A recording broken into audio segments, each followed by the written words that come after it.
चलिए गायत्री मंत्र के साथ क्लास शुरू करते हैं। कमर गर्दन सीधी, आंखें बंद। गायत्री महामंत्र एक साथ एक स्वर में। ओम भूर्भुवः स्वाहा तत्सवितुर्वरेण्यं भर्गो देवस्य धीमहि धियो यो नः प्रचोदयात्।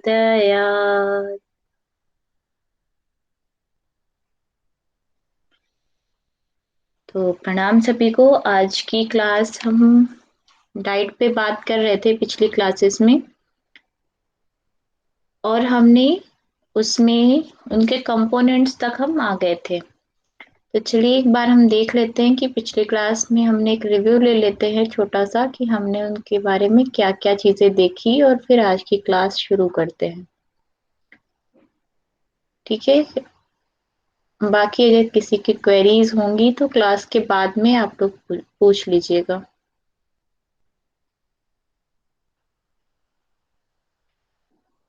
तो हमने कल की क्लास जो खत्म की थी वो था आपके माइक्रो और मैक्रो न्यूट्रिशंस के ऊपर हमने खत्म की थी। तो जो मैक्रो न्यूट्रिशंस होते हैं, जो वही है डाइट के जो कंपोनेंट्स आप नॉर्मली पढ़ते होंगे, उन्हीं को मैक्रो और मैक्रो न्यूट्रिशंस में डिवाइड किया गया है। ठीक है। तो इसके बारे में हमने यहाँ तक कल बात की थी। 6 कंपोनेंट्स हैं मैक्रो न्यूट्रिशंस में। कौन कौन से होते हैं? कार्बोहाइड्रेट, प्रोटीन और फैट, इन तीनों को इसके अंतर्गत रखा गया है। ठीक है। इससे पहले हमने क्या क्या पढ़ा था? माइक्रो और मैक्रो न्यूट्रिशंस के अलावा क्लासिफिकेशन ऑफ फूड के बारे में पढ़ा था। ठीक है। और डाइटेटिक्स के बारे में पढ़ा था, कंपोनेंट्स ऑफ न्यूट्रिशंस के बारे में पढ़ा था, अंडर न्यूट्रिशन, ओवर न्यूट्रिशन, माल न्यूट्रिशन, गुड न्यूट्रिशन। ठीक है। इन सब चीजों के बारे में हमने देखा था। तो ये सारी चीजें हो गई थी पिछली क्लासेस में। अब हम बात करेंगे जो कंपोनेंट्स हैं डाइट्स के। ये 6 कंपोनेंट्स जो हमने बात की थी, इसके एक एक कंपोनेंट पे बात करेंगे। ठीक है। जिनको हम मैक्रो न्यूट्रिशंस और मैक्रो और माइक्रो न्यूट्रिशंस के अंतर्गत रखते हैं। ठीक है। तो मैक्रो मैक्रो न्यूट्रिशंस के अंतर्गत कार्बोहाइड्रेट आता है। ठीक है। तो कार्बोहाइड्रेट क्या होता है? कार्बोहाइड्रेट के बारे में हम देखते हैं कि कार्बोहाइड्रेट क्या है, इसके क्या सब टाइप्स होते हैं, और इसका क्लासिफिकेशंस क्या है, इसके फॉर्मूला क्या है, ये हमारी बॉडी में कैसे यूज होता है, किस कहाँ से इसका सोर्स होता है। थोड़ा सा कॉम्प्लिकेटेड है, थोड़ा सा डिफिकल्ट है ना। थोड़ा समझते चलेंगे और साथ में नोट डाउन करते चलेंगे, क्योंकि हर एक चीज पीपीटी में प्रेजेंट करना पॉसिबल नहीं है। तो बहुत सारी चीजें यहाँ से बोल के बताई जाएंगी, तो आप नोट डाउन करते रहना। कार्बोहाइड्रेट क्या, जनरली आप जो डाइट लेते हैं उसमें बहुत बड़ा पार्ट जो होता है वो कार्बोहाइड्रेट का होता है। ठीक है। कार्बोहाइड्रेट बहुत बड़े भाग में आप कार्बोहाइड्रेट लेते हैं। ठीक है। और ये सबसे इम्पोर्टेंट पार्ट भी होता है फूड का। जो आप भी फूड इंटेक करते हैं उसका एक सबसे इम्पोर्टेंट पार्ट होता है, और मोस्ट ऑफ जो एनर्जी होती है वो इसी से ली जाती है। ठीक है। यही होता है, ऐसा होता है कि यही शरीर को सबसे अधिक ऊर्जा देता है। ठीक है। और इसको क्या है, एक शॉर्ट फॉर्म में कार्बोस भी कहा जाता है। कार्बोहाइड्रेट को कार्बोस भी कहा जाता है। ठीक है। तो अब ये क्या है, बहुत सारी चीजों से मिलता है जो कि आप अपने डाइट में डेली रूटीन में बेसिक चीजें खाते हैं। ठीक है। जैसे कि शुगर शुगर से रिलेटेड कोई भी चीज हो। ठीक है। शुगर से रिलेटेड कोई भी प्रोडक्ट हो, उस समय कार्बोहाइड्रेट होता है, स्टार्च में होता है, फाइबर्स में होता है, फ्रूट्स में होता है, ग्रेन्स में होता है, वेजिटेबल्स में होता है, एंड मिल्क प्रोडक्ट्स में होता है। तो जो ये कार्बोहाइड्रेट है वो बहुत सारे फूड में नॉर्मली पाया जाता है, और ऑलमोस्ट जितने भी मिल्की प्रोडक्ट्स होते हैं, डेयरी प्रोडक्ट्स होते हैं, उनमें कार्बोहाइड्रेट भरपूर मात्रा में पाया जाता है। ठीक है, सबसे ज्यादा कार्बोहाइड्रेट चावल और ये आलू इन सब चीजों में पाया जाता है। इनके बारे में भी बात करेंगे कि इसमें कितना कार्बोहाइड्रेट होता है। ठीक है, गेहूं है, बाजरा है, आलू है, इन सब चीजों में भी कार्बोहाइड्रेट पाया जाता है। ठीक है, अब इसका फॉर्मूला देख लेते हैं कि इसका फॉर्मूला होता है। इसमें फॉर्मूला की मतलब क्या है? क्या, जब आपने केमिस्ट्री अगर किसी ने पढ़ी होगी तो उनको पता होगा कि कुछ कंपाउंड्स होते हैं। ठीक है, केमिकल स्ट्रक्चर होता है हर एक एलिमेंट्स के। तो कार्बोहाइड्रेट का भी वैसे ही एक साधारण सा फॉर्मूला होता है, बहुत टिपिकल कुछ नहीं है। C6H12O6। ठीक है, C6H12O6 मतलब क्या है? इसमें जो कार्बन है, हाइड्रोजन है और ऑक्सीजन है, ये तीनों मिलकर के कार्बोहाइड्रेट का निर्माण करते हैं। ठीक है, ये क्या कंटेन करता है? अगर केमिकल लेवल पे देखा जाए, कार्बन, हाइड्रोजन और ऑक्सीजन। ठीक है, तो कार्बन के 6 मॉलिक्यूल्स, हाइड्रोजन के 12 मॉलिक्यूल्स और ऑक्सीजन के 2 मॉलिक्यूल्स को ये लेता है। ठीक है, तो इस तरह से इसको ये भी कहा जा सकता है कि हाइड्रेट ऑफ कार्बन, जो कार्बन है उसको हाइड्रेट अगर कर दिया जाए तो जो निकल के आता है वो कार्बोहाइड्रेट कहलाता है। ठीक है, कार्बन को हाइड्रेट अगर कर दिया जाए तो जो निकल के आता है वो कार्बोहाइड्रेट कहलाता है, जिसका फॉर्मूला C6H12O6 है। ठीक है, ये थोड़ा सा याद रखना। हो सकता है कि ये फॉर्मूला एग्जाम में पूछा जा सकता है या फिर दिया नहीं इसका फॉर्मूला। मैम एक कंफ्यूजन है, कैन यू हाँ पुट जी, पहली वाली स्लाइड। मैम इसमें H के हाइड्रोजन के तो 2 नहीं है, ऑक्सीजन के आप 12 किसका बता रहे हैं? I am not able to get it. देखो ये जनरल फॉर्मूला है कार्बोहाइड्रेट का, CXH2O इसमें करके दिया गया है। ठीक है, इसमें कंपोनेंट्स नहीं दिए गए, इसीलिए मैंने बोला बहुत सारी चीजें होंगी। ये जर्नलाइज वे है। ठीक है, अब इसमें हम कितने मॉलिक्यूल्स लेने हैं उस हिसाब से हम इसमें रखते हैं। ठीक है, तो जैसे अगर नीचे वाले फॉर्मूला में आप देखोगे तो ये जनरल फॉर्मूला है किसका? Hydrates of carbon. जब हम बनाते हैं तो केमिकल स्ट्रक्चर में उसको CXH2O रखा जाता है। अब कार्बन के जितने भी हम मॉलिक्यूल्स लेंगे, 6 लेंगे, 7 लेंगे, उस हिसाब से हम यहाँ पे उसकी वैल्यू पुट ऑन करते हैं। ठीक है, तो वो पुट किया जाता है वैल्यू, इसलिए जनरलाइज फॉर्मूला है। पर जो एक्चुअल फॉर्मूला है कितने मॉलिक्यूल्स होंगे, वो C6H12O6 है। राइट डाउन कर लो अगर करना है तो। C6H12 और ओ ऑक्सीजन के सिक्स O6 6। ओके ठीक है, ओके ओके वो ऑलराइट। हाँ, अभी इनको हम आगे भी ये मिलेगा, अभी हम इसको देखेंगे।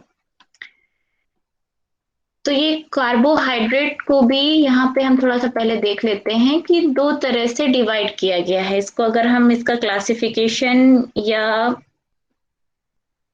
इसका वर्गीकरण देखें तो एक सिंपल कार्बोहाइड्रेट और एक कॉम्प्लेक्स कार्बोहाइड्रेट है। सिंपल और कॉम्प्लेक्स से क्या मतलब है कि सिंपल उनका स्ट्रक्चर सिंपल सा होता है, कॉम्प्लेक्स में उनका जो केमिकल स्ट्रक्चर होता है बहुत ही कॉम्प्लेक्स होता है, जिसको जनरली हम सिंपल स्ट्रक्चर्स को डिफाइन कर पाते हैं, ड्राइव भी कर पाते हैं। कॉम्प्लेक्स स्ट्रक्चर को ड्राइव करना थोड़ा सा टिपिकल होता है, वो 3D वे में ड्राइव होते हैं। ठीक है, तो सिंपल में क्या क्या आते हैं? मोनोसेक्राइड्स और डाइसेक्राइड्स। ठीक है, इन ये थोड़ा सा याद करने वाली चीजें हैं, तो याद कर लेना। कार्बोहाइड्रेट में सिंपल कार्बोहाइड्रेट और कॉम्प्लेक्स 2 तरह से डिवाइडेशन हो गया। और कार्बोहाइड्रेट के सिंपल कार्बोहाइड्रेट्स में 2 टाइप्स होते हैं, एक मोनोसेक्राइड्स और एक डाइसेक्राइड्स।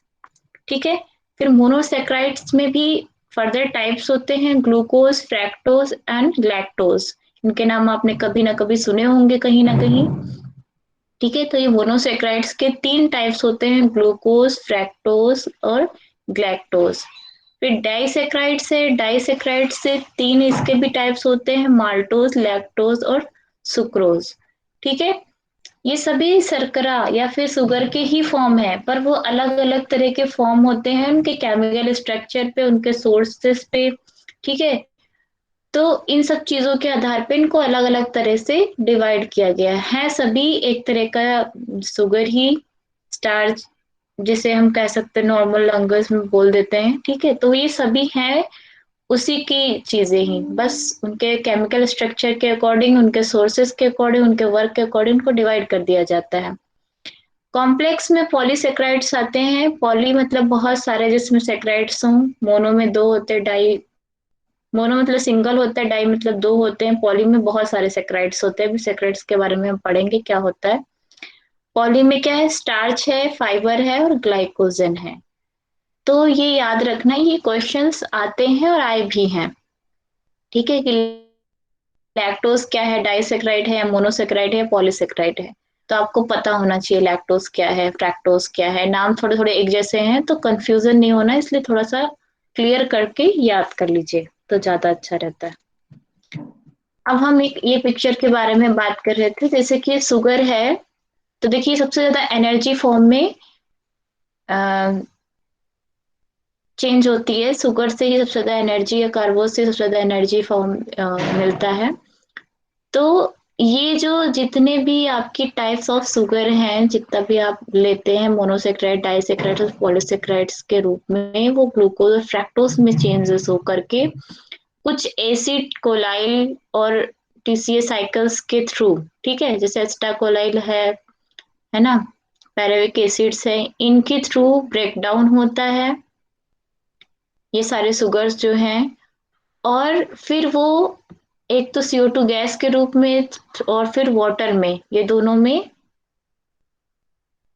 जो निकलने वाला बेस्ट प्रोडक्ट होता है, एक तो वो CO2 गैस के रूप में निकल जाता है, दूसरा वाटर में जो सोल्यूबल होते हैं वो सोल्यूबल चीजें घुल जाती हैं, और बाकी जो बचा है वो एनर्जी फॉर्म में डिजोल्व होके शरीर में कलेक्ट हो जाता है। ठीक है, तो बेसिकली एक जो शुगर है वो एक रूट है, एक ऐसा कह सकते हैं कि उससे सबसे ज्यादा एनर्जी हमारे शरीर को मिलती है।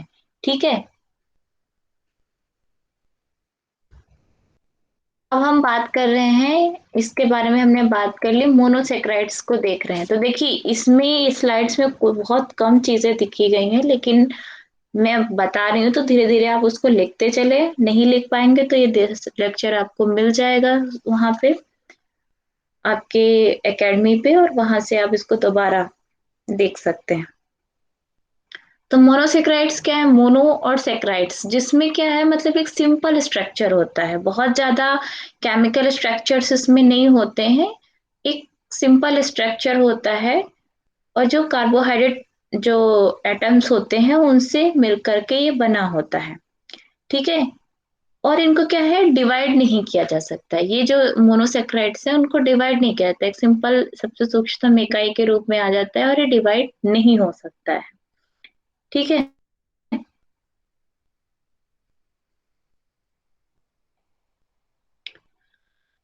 तो जो अभी हमने पढ़ा C6H12O6, यही ये मोनोसेक्राइड का फॉर्मेट था। ठीक है, C6H12O6 ये सबसे सिंपल है, सबसे सूक्ष्मतम इकाई एक तरह से आप कार्बोहाइड्रेट की मान सकते हैं। ठीक है, एक सेकंड, मुझे शायद चार्जिंग लगानी है, बस एक सेकंड, फिर मैं कंटिन्यू करती हूँ।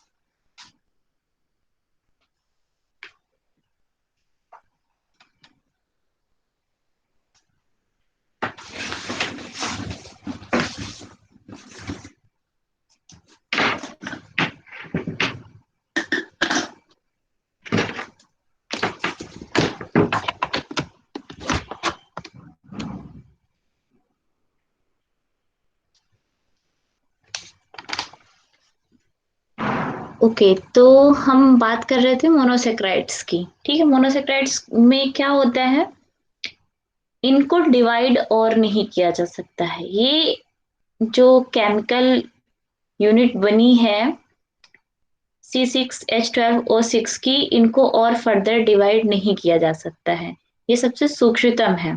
ठीक है,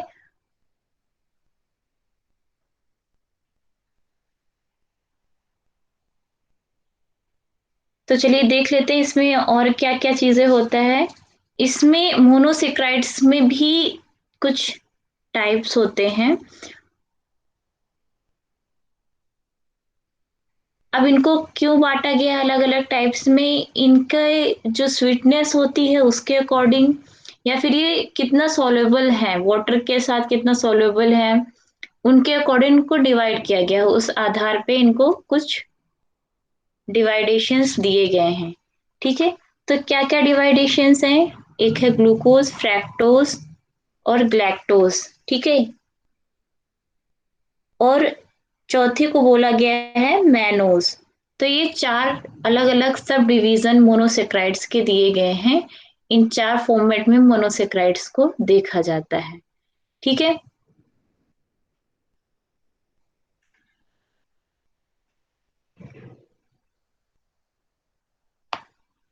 अब देखते हैं कि इसमें ग्लूकोज और ये सब चीजें क्या होती हैं। इनको बहुत डीप में नहीं पढ़ना है, बस सिंपली आप इसको समझ लें। उतना ही आपको जानना है कि ये अगर आए तो ये समझ में आ जाए कि मोनोसेक्राइड्स में ग्लूकोज, फ्रैक्टोज, ग्लैक्टोज और मैनोज, जो कि वहां पे अभी जो स्ट्रक्चर आपने देखा था उसमें नहीं दिया गया है, पर मैनोज एक नया उसको जोड़ा गया है। ठीक है, तो क्या होता है ग्लूकोज, सबसे सूक्ष्मतम इकाई इसके बारे में अभी हमने बताया मोनोसेक्राइड्स में, C6H12O6, ये क्या है, ग्लूकोज की सबसे सूक्ष्मतम इकाई होती है। और जितना भी आप कार्बोहाइड्रेट लेते हैं वो ग्लूकोज के फॉर्म में कन्वर्ट होता है, फिर ग्लाइकोलाइसिस एक प्रोसेस होती है जिसके बारे में हम पढ़ेंगे, और ग्लाइकोजन में चेंज होकर के फिर वो एटीपी के फॉर्म में चेंज होता है, तो उसके बारे में हम पढ़ेंगे। उसमें हम जब इसका मेटाबॉलिज्म देखेंगे कि कैसे ये इसका चयापचय होता है, तो वहां पे हम इसके बारे में पढ़ेंगे। ठीक है, तो ग्लूकोज क्या होता है, बहुत जैसे कि आप शुगर लेते हैं, चीनी लेते हैं, उससे थोड़ा हल्का कम मीठा होता है। ठीक है, और क्या वाटर सोल्यूबल होता है, पानी में घुलनशील होता है ये। ठीक है, और जितने अभी बताया कि जितना भी कार्बोहाइड्रेट होता है वो डाइजेशन के बाद सभी कुछ ग्लूकोज में ही चेंज होता है। ठीक है, अगर ये क्वेश्चन आ जाए कि सारे के सारे जो कार्बोहाइड्रेट है, जिसी किसी भी प्रकार का कार्बोहाइड्रेट दे दिया गया, वो जो चेंज होता है डाइजेशन के बाद किस फॉर्म में चेंज होता है, तो वो ग्लूकोज के फॉर्म में चेंज हो जाता है। ठीक है, इसको हम ब्लड शुगर भी कहते हैं। ठीक है, तो ये एक इम्पॉर्टेंट टर्म है, ब्लड शुगर इसे कहा जाता है। ठीक है, क्योंकि ये ब्लड के द्वारा इसको अवशोषित कर लिया जाता है। अब अगर हम यहीं पे एक बात करें डायबिटीज की, है ना, एक डिजीज है डायबिटीज, तो उसमें क्या बोलते हैं, सिंपली आपने लैंग्वेज में सुना होगा कि ब्लड शुगर लेवल बढ़ जाता है। ब्लड शुगर लेवल बढ़ जाता है मतलब क्या, ग्लूकोज बढ़ जा रहा है। अब क्यों बढ़ जा रहा है, इंसुलिन का प्रॉपर सिक्रीशन हो रहा है। ठीक है, तो डाइजेशन जो होनी चाहिए, जो ग्लूकोज जो शरीर में एब्जॉर्ब होना चाहिए वो नहीं हो रहा है ब्लड से, उसके अपने रीजंस होते हैं। तो यही इसी को ब्लड शुगर कहा जाता है, ये ग्लूकोज है। ठीक है, इसकी नॉर्मल मात्रा क्या होती है वो सारी चीजें हम एक टेबल के थ्रू देख लेंगे कि कब कितनी मात्रा नॉर्मल व्यक्ति की होनी चाहिए ब्लड में ग्लूकोज लेवल की। वैसे नॉर्मली सबको पता होगा कि 80 टू 120 एक नॉर्मल शुगर लेवल होता है, तो वही ये शुगर लेवल से मतलब यही होता है ग्लूकोज लेवल से। ठीक है, सोर्स इसके क्या होते हैं, लिखा हुआ है, ग्रेप्स है, शुगर कॉर्न है। तो ये सारे जितनी भी मीठी चीजें होती हैं, मीठे फल होते हैं, ये सब ग्लूकोज के सोर्स माने जाते हैं, और ये बहुत सरलतर रूप से शरीर को एनर्जी प्रोवाइड करा देता है। ठीक है, और अगर ग्लूकोन डी जो ये फॉर्म आया है, ये ग्लूकोज का ये फॉर्म आया है जो डायरेक्ट ग्लूकोज में शरीर में चेंज हो जाता है। ठीक है, तो क्या होता है कि इसमें अगर कोई व्यक्ति डिहाइड्रेट हो गया हो, या फिर किसी को चक्कर आ रहे हैं, ब्लड प्रेशर लो हो गया है, ये सारी चीजें होती, तो हम सीधे ग्लूकोन डी उनको दे देते हैं, ग्लूकोज का डायरेक्ट फॉर्मेट हम उनको दे देते हैं। ठीक है, तो इससे क्या होता है, उनका शरीर बहुत जल्दी रिकवर हो जाता है। तो ये तो हो गई ग्लूकोज के बारे में बात।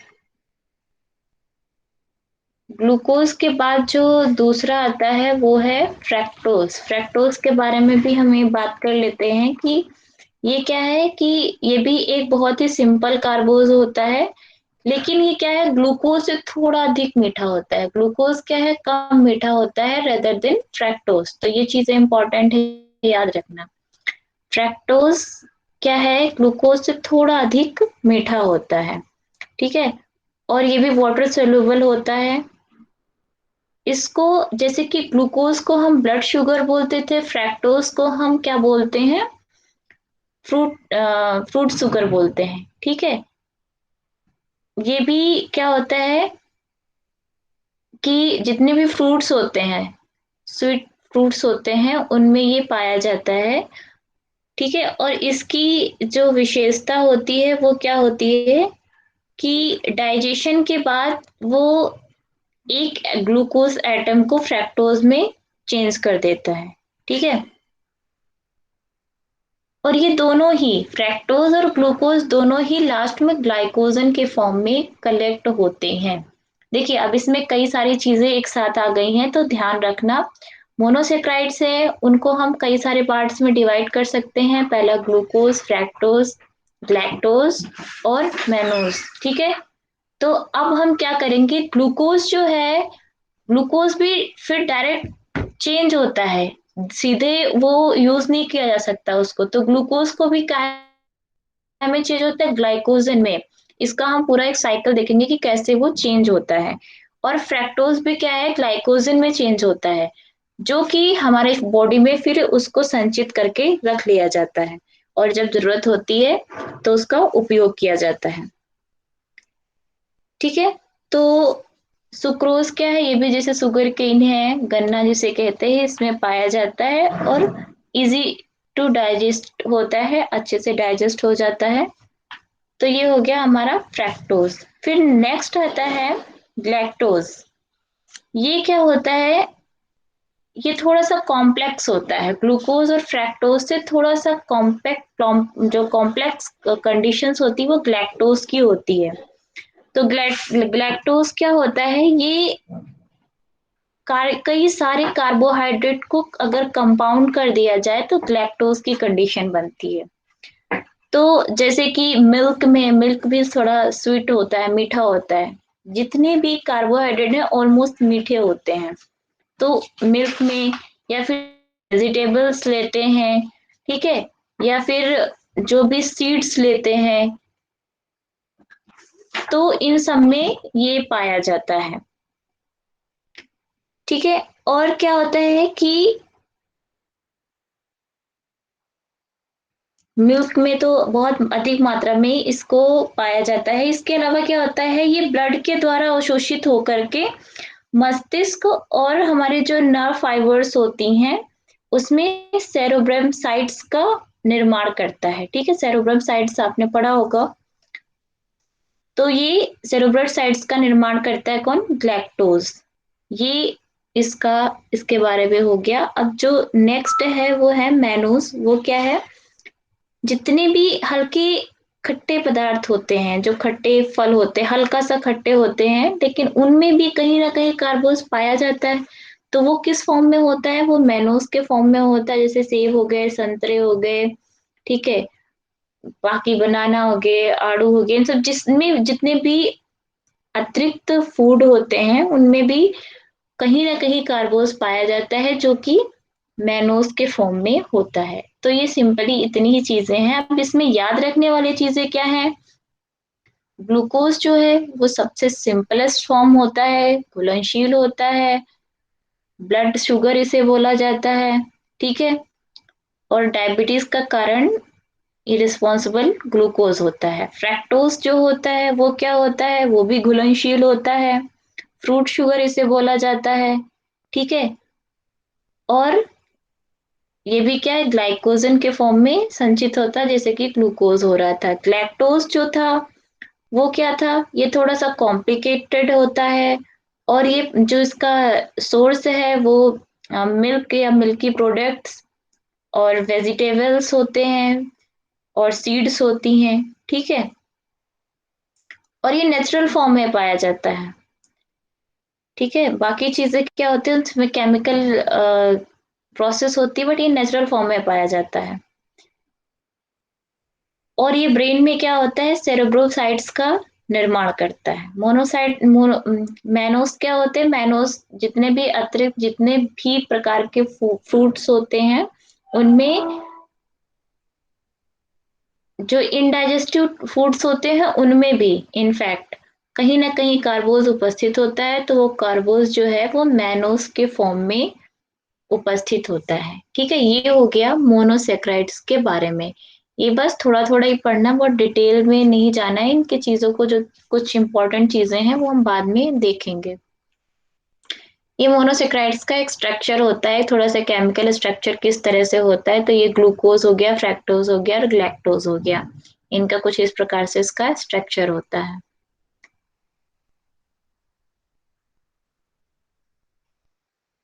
ठीक है, तो ये थोड़े से इनको आप देख सकते हो, वैसे तो इतना इम्पोर्टेंट वो है नहीं। फिर आता है डाइसेक्राइड्स के बारे में। अभी क्या था, सिंपल मॉलिक्यूल्स थे, सिंपल वन मॉलिक्यूल्स में हमारा मोनोसेक्राइड्स बना हुआ था, पर अब डाइसेक्राइड्स, डाई मतलब होता है जहाँ पे दो चीजें मिल रही हूँ, तो यहाँ पे डाइसेक्राइड्स का मतलब क्या है कि जब दो मॉलिक्यूल्स मिलके कोई चीज बना रहे हैं तो वो डाई में आ जाता है। तो यहाँ सेक्राइड्स की दो यूनिट्स मिल रही हैं, इसलिए इसको डाइसेक्राइड्स कहा जाता है। ठीक है, इसको क्या कहते हैं, डबल सुगर कहा जाता है। डाइसेक्राइड्स को डबल सुगर भी कहा जाता है, ये याद रखना। तो डबल सुगर अभी हमने जो पढ़ा था उसका फॉर्मूला क्या था, C6H, कितना था, H12O6, है ना। तो अभी जो है ये डबल हो जाता है, तो इसके जस्ट डबल हो जाती हैं चीजें। लेकिन क्या है, H2O, ये एक रिलीज होता है। जब हम डाइसेक्राइड्स बनाते हैं तो क्या होता है कि दो, जो आपने कार्बोहाइड्रेट का सिंपल फॉर्मूला पढ़ा, दो कार्बोहाइड्रेट मिलकर के डाइसेक्राइड्स को बनाते हैं। जैसे C6H12O6 प्लस C6H12O6, तो ये जब दोनों मिलते हैं तब कार्बोहाइड्रेट बनता है। लेकिन जो डाइसेक्राइड्स बनते हैं, पर डाइसेक्राइड्स का फॉर्मूला क्या होता है, C12H22 और O11। तो H22 क्यों हुआ यहाँ पे, तो जो पहले था वो था 12, तो ये 24 होना चाहिए था क्योंकि ये दो गुना हो गया है। और O6 था तो यहाँ O12 होना चाहिए। तो क्या होता है, जब ये केमिकल रिएक्शन करती हैं तो एक कंपाउंड रिलीज होता है जिसको हम H2O कहते हैं। ठीक है, तो H के हाइड्रोजन के दो मॉलिक्यूल्स और ऑक्सीजन का एक मॉलिक्यूल्स रिलीज हो जाता है, इसलिए इसमें हाइड्रोजन में दो मॉलिक्यूल्स कम हो जाते हैं और ऑक्सीजन में एक मॉलिक्यूल्स कम हो जाता है। इसलिए डाइसेक्राइड्स का जो फॉर्मूला है वो हो जाता है C12H22O11। ठीक है, मैं एक बार आप लोग को लिख के भी बता देती हूँ, इसका फॉर्मूला जो हो जाता है वो हो जाता है C12, ओके चलो वो मैं बाद में कर दूंगी, C12H22O11। ठीक है,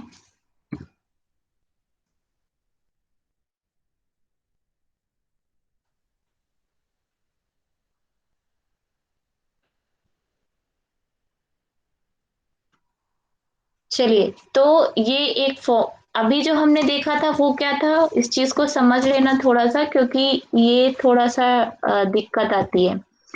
जो हमने सिंपल देखा था वो था C6H12 और O6। ये सिंपल कार्बोहाइड्रेट का फॉर्म, एक हमने फॉर्मूला बोला था कि ये सूत्र होता है। लेकिन डाइसेक्राइड्स में क्या होता है, ये दो इंटू मल्टीप्लाई हमने दो कर दिया, तो हमारा होना चाहिए C12। ठीक है, 6 में हमने 2 का मल्टीप्लीकेशन किया, 2 12 हो गया। H12 है तो यहाँ 26 होना चाहिए, और O6 है तो यहाँ 12 होना चाहिए। पर क्या होता है जब ये इसको हम इंटू 2 करते हैं केमिकल फॉर्म में, जब हम इसको चेंज करते हैं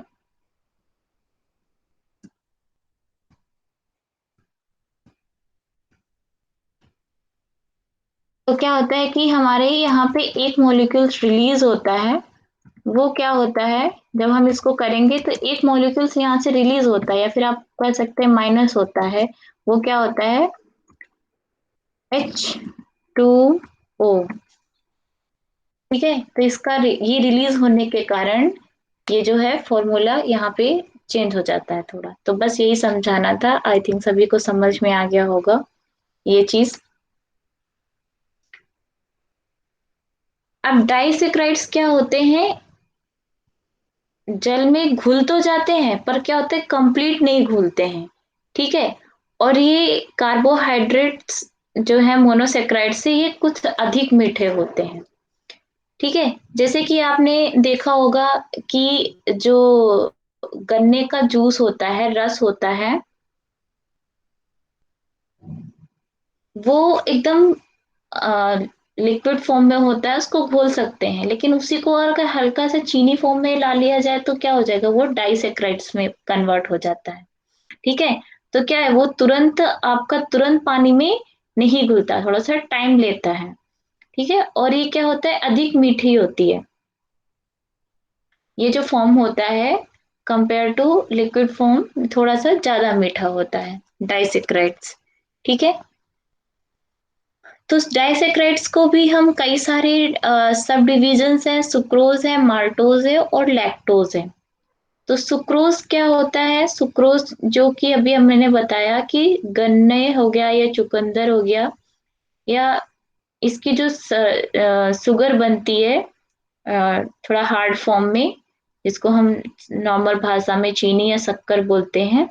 ठीक है, इसी को हम क्या कहते हैं, अगर केमिकल फॉर्म में देखा जाए तो उसे सुक्रोज कहा जाता है। ठीक है, तो चीनी, ऐसे एग्जाम अगर क्वेश्चन आ जाए कि चीनी हो गई या चुकंदर की जो हार्ड फॉर्म में है, ठीक है, ऐसा कुछ क्वेश्चन आ जाए कि उसे क्या कहा जाएगा, तो वो सुक्रोज कहा जाता है। ठीक है,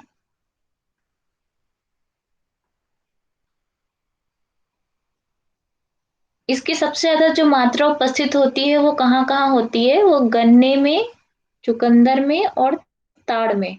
ठीक है, गन्ना, चुकंदर और ताड़, इनमें सबसे ज्यादा सुक्रोज की मात्रा वहां पे उपस्थित होती है। अब सुक्रोज को अगर बोला जाए कि कौन से ऐसे कार्बोहाइड्रेट्स हैं जिनको मिला करके सुक्रोज बनता है।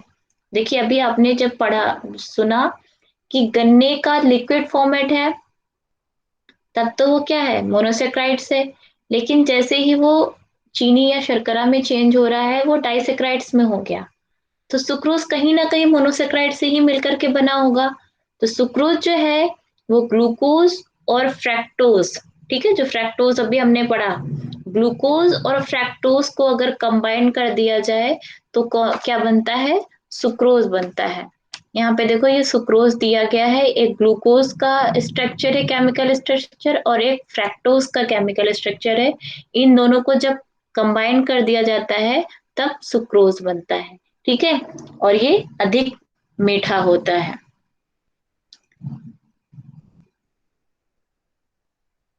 नेक्स्ट है माल्टोज।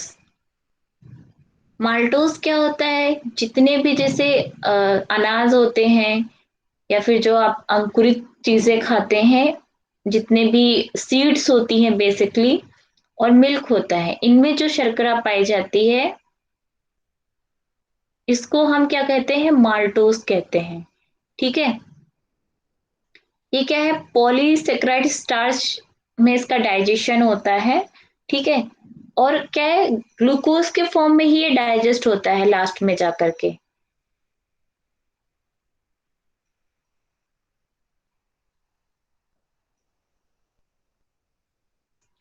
तो दो ग्लूकोज के फॉर्मेट, अगर ग्लूकोज जो है उसके दो जो कंपोनेंट्स हैं उनको मिला दिया जाए तो क्या होता है, वो माल्टोज बन जाता है। देखिए ये ग्लूकोज का ही फॉर्मेशन है। ये ग्लूकोज है 1 और 2, इनको अगर हम दोनों को मिला देते हैं तो जो बनता है स्ट्रक्चर वो क्या होता है, माल्टोज का होता है। ठीक है, अब देखिए यहाँ पे फिर से ध्यान रखिएगा कि जो अभी हमने मोनोसेक्राइड्स पढ़े वो सिंगल यूनिट्स थी, उन्हीं को अगर डबल अलग अलग तरह के कंपाउंड्स बना दिए जाएं एक दूसरे से मिला करके तो डाइसेक्राइड्स, क्योंकि 2 यूनिट्स इसमें आ गई। ठीक है, किसी में ग्लूकोज को और ग्लैक्टोज को मिलाया जा रहा है, किसी में ग्लूकोज फ्रैक्टोज को मिलाया जा रहा है, उन दोनों को मिला करके ये नई जो चीजें बन रही हैं उसको सुक्रोज, लैक्टोज और माल्टोज कहा गया। तो इसमें ये देखना है कि सुक्रोज में कौन कौन से एलिमेंट्स मिले हैं, लैक्टोज में कौन से मिले हैं और माल्टोज में कौन से मिले हैं। तो मेनली माल्टोज में क्या होता है, ग्लूकोज और 2 ग्लूकोज के कंपोनेंट्स माल्टोज में होते हैं। लैक्टोज में क्या होता है, लैक्टोज में ग्लूकोज प्लस ग्लैक्टोज, जो कि अभी हमने पिछला पढ़ा था मोनोसेक्राइड्स में ग्लैक्टोज, उन दोनों को मिला दिया जाए। ठीक है, किसको, ग्लूकोज और ग्लैक्टोज को, तो वो क्या हो जाता है, लैक्टोज। आप नाम से ही समझ सकते हो, ग्लूकोज और लैक्टोज, ग्लैक्टोज। ठीक है, माल्टोज में क्या था, मल्टी 2 टाइम्स अगर हमने ग्लूकोज के वो मिला दिए तो वो क्या हो जाता है, माल्टोज। और सुक्रोज में क्या था, ग्लूकोज और फ्रैक्टोज को अगर हम मिला देंगे तो वो सुक्रोज बन जाएगा। तो ये हमारे डाइसेक्राइड्स होते हैं, बस इनको याद रखना, इनके कॉम्बिनेशन कौन कौन से होते हैं। देखो यहाँ पे दिया भी है, glucose fructose, glucose galactose glucose और ग्लूकोज ग्लूकोज। ठीक है, तो इनको याद रखना बस, ये सिंपल सी। बाकी आप सब अभी उससे पहले आपने देख लिया कि ग्लूकोज किसे कहते हैं, ठीक है, ग्लैक्टोज किसे कहते हैं और फ्रैक्टोज किसे कहते हैं। सेकेंड थर्ड है, सॉरी, पॉलीसेक्राइड्स। पॉलीसेक्राइड्स क्या होते हैं, जिसमें बहुत ही अनगिनत, एक तरह से कह सकते हैं, सिंपल ही इसका केमिकल स्ट्रक्चर C6H10O5 होता है, लेकिन उसको होल ब्रैकेट एन कर दिया जाता है कि हम उसमें अनगिनत एटम्स को जोड़ सकते हैं। ठीक है, बहुत ही कॉम्प्लिकेटेड स्ट्रक्चर होता है पॉलीसेक्राइड्स का, इनको नॉर्मली रिप्रेजेंट करना बहुत ही टफ होता है। इसमें हम 10 मिलियन 10,000 मोनोसेक्राइड्स जोड़ते चले जाएंगे तब भी ये क्या होगा, एक लार्ज मॉलिक्यूल्स में कंसिस्ट करता है, ये फॉर्मेट बनाता है जब किसी भी कार्बोस का, तो वो पॉलीसेक्राइड्स कहलाता है। और ये बहुत ही ज्यादा अधिक स्वीट होता है। ठीक है, इसमें क्या होता है कि, सॉरी, ये क्या है, पानी में अघुलनशील होते हैं, ये घुलते नहीं है। और क्या होता है, जो इनका कोई एक शेप नहीं होता है, स्ट्रक्चर नहीं होता, क्योंकि इसमें बहुत सारे हम सेक्राइड्स जोड़ते चले जा रहे हैं, किधर भी जोड़ते चले जा सकते हैं। और इसकी वजह से क्या होता है, इनका कोई भी स्वाद नहीं होता, इनमें कोई भी टेस्ट नहीं होता, ये टेस्टलेस एक तरह से होते हैं। ठीक है, इनके भी कई टाइप्स होते हैं। स्टार्च है जैसे कि, इसके अलावा डेक्साट्रिन है, गाइकोजन है, गाइकोजन के बारे में भी बहुत पढ़ेंगे, गाइकोजन बहुत ही ज्यादा इंपॉर्टेंट है। सेलुलोज है, ठीक है, पैक्टिन है, ये सारे टाइप्स क्या है, पॉलीसेक्राइड्स की टाइप होते हैं।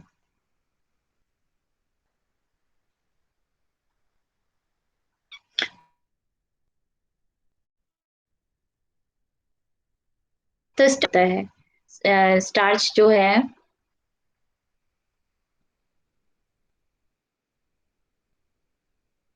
जो प्लांट्स होते हैं वो कार्बोहाइड्रेट को क्या है, स्टार्च के फॉर्मेट में अपने अंदर संचित करते हैं। ठीक है, कार्बोहाइड्रेट क्या है, उनके अंदर स्टार्च के रूप में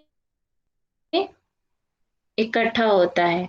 तो जितनी भी कंद वाली चीजें खाते हैं, जड़ वाली चीजें खाते हैं, उनमें क्या होता है, ये स्टार्च बहुत अधिक पाया जाता है।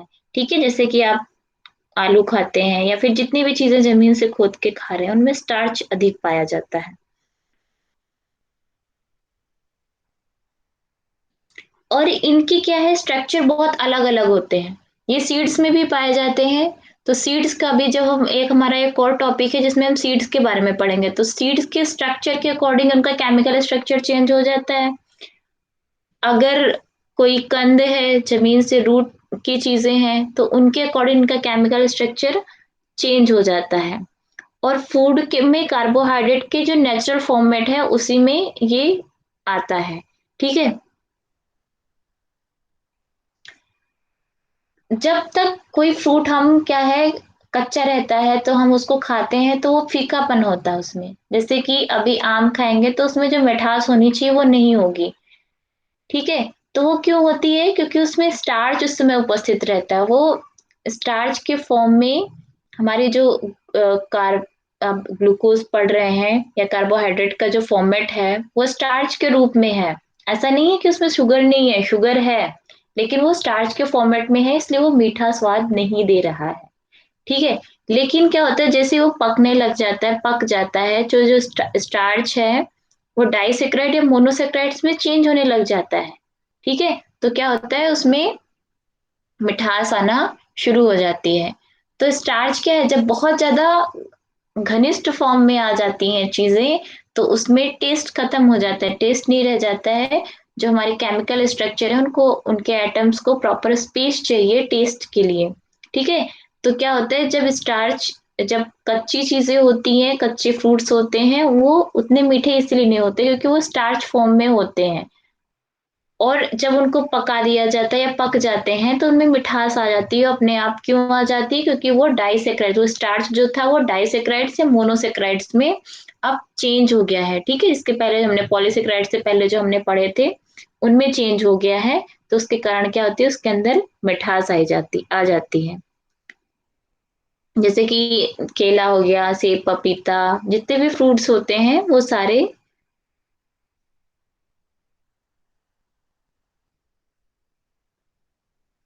इसी से रिलेटेड होते हैं।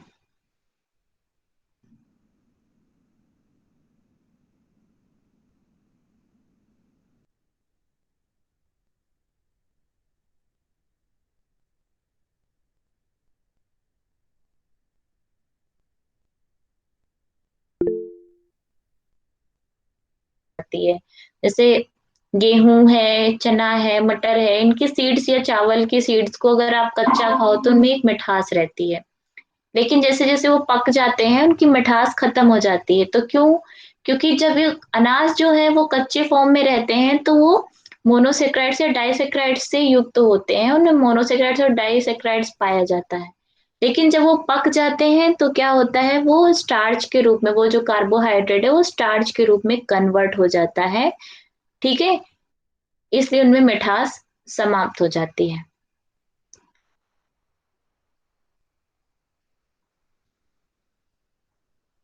तो ये क्या है, ये स्टार्च का, मेनली स्टार्च का फॉर्मेट हो गया, ये स्टार्च ऐसे होता है। तो ये चीजें याद रखनी कि स्टार्च क्या है।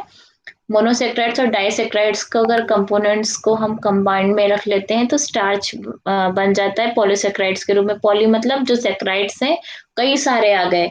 मोनो में एक ही आ रहा था, डाई में दो आ रहे थे, पॉली में हमने बहुत सारे सेक्राइड्स को एक साथ रख दिया तो पॉलीसेक्राइड्स बन गया। स्टार्च हमारा क्या है, मोनोसेक्राइड्स और पॉलीसेक्राइड्स का संयुक्त रूप है। और ये फीका होता है। ठीक है। कच्चे फलों में और पके हुए सीड्स में ये पाया जाता है। ठीक है। जो हमारा दूसरा डेक्साट्रिन है, ये क्या होता है, अंकुरित चीजों में, अंकुरित जो अनाज होते हैं उनमें पाया जाता है। ठीक है। डेक्साट्रिन जो है वो अंकुरित चीजों में पाई जाती है और इसी की वजह से चीजें जो होती हैं वो पाचनशील बनती हैं। ठीक है। डाइजेस्ट होने में हेल्पफुल होती हैं डेक्स्ट्रिन के वजह से ही। तो ये जितनी भी सीड्स होती हैं, जैसे हम रोटी बनाते हैं या फिर बाकी चीजें बनाते हैं, तो वो डाइजेस्ट इसी की वजह से होती हैं।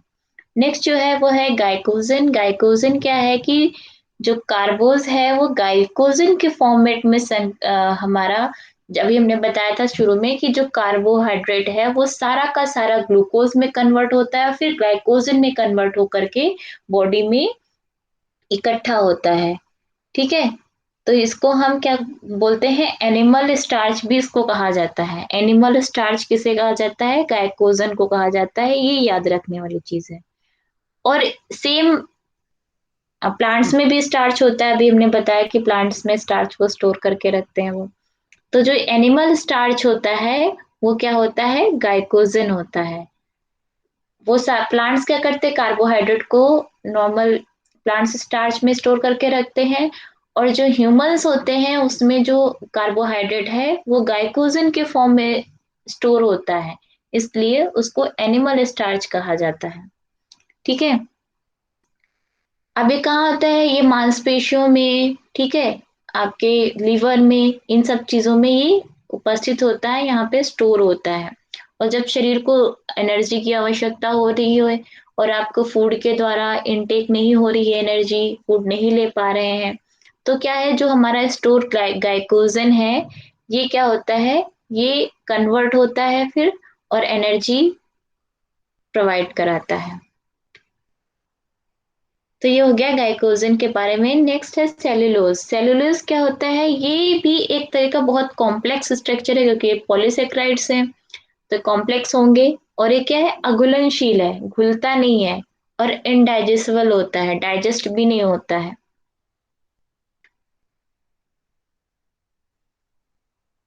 मेनली क्या होता है, ये पेड़ पौधों में पाया जाता है, और जैसे कि हमारे शरीर के लिए बोन्स का काम करता है, जैसे बोन हमारे शरीर को स्ट्रक्चर देती है, वैसे सेल्यूलोज क्या होता है, वो पेड़ पौधों में उनको स्ट्रक्चर प्रोवाइड कराता है, ठीक है, उनके लिए मजबूती का काम करता है।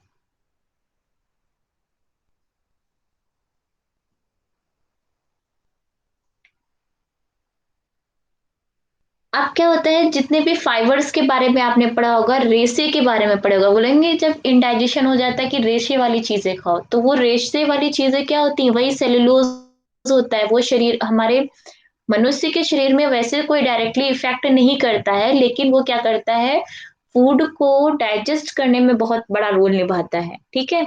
तो इसलिए ये थोड़ा सा लाभदायक होता है डाइजेशन में, बहुत आसानी से पचा करके बाहर शरीर के निकाल देता है। वैसे इसका कोई न्यूट्रिटिव रोल नहीं है सेलुलोज का, लेकिन ये डाइजेशन में हेल्पफुल होता है, ठीक है? इसको रफीज भी बोला जाता है, सेलुलोज को रफीज भी बोला जाता है। और जितने भी अ, अनाज होते हैं या फिर दालें होती हैं, ताजे फल होते हैं, सब्जियां होती हैं, जिनमें रेशेदार सब्जियां होती हैं, उन सब में क्या होता है, सेलुलोज पाया जाता है।